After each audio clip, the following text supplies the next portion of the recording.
బొమ్మూరు అనే చోట ప్రార్థన పెట్టి ఒక సిమెంట్ రోడ్లో వర్షిప్ జరుగుతూ ఉంది, స్తుతి జరుగుతూ ఉంది. నేను కీబోర్డ్ పెట్టుకుని పాటలు పాడి కళ్ళలో చెమట వచ్చేసింది, మంటుతుంది.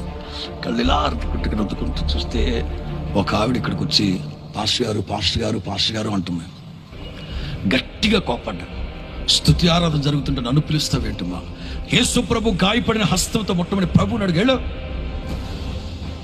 ఒక 5 నిమిషాల తర్వాత 2 సంఘ పెద్దలు వచ్చి నా భుజం తట్టారు. పాస్టర్ గారు ఏంటి బాబా? ఆవిడ చూడండి, ఆవిడ సరే బుద్ధి లేదనుకోండి, మీకు బుద్ధి లేదంట. కాదండి, ఆవిడ చూడండి ఒకసారి. ఆవిడ 2 చేతులు చూపెడితే 2 చేతులకి రక్తం. స్తుతి ఆరాధన జరిగేటప్పుడు కింద పడిపోయిందేమో, సిమెంట్ రోడ్లో 2 చేతులు తోక్కున్నాయేమో అని నేను వేరే పాస్టర్ గారికి మైక్ ఇచ్చి ప్రక్కరమ్మని చెప్పాడు. ఇది ఏమైందమ్మా అన్న.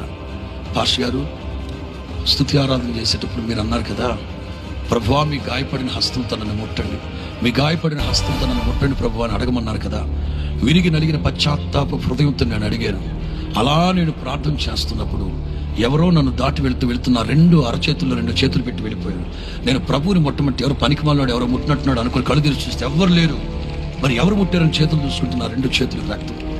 ఆ రోజున కనుక నాకు ఇట్లాంటి లైవ్ ఛానల్ కనుకుంటే నేను లైవ్లో చూపెట్టేవాడు నా చేతుల్ని. అప్పట్లో లైవ్ లేదు. నాకు 1000 మంది సాక్ష్యం.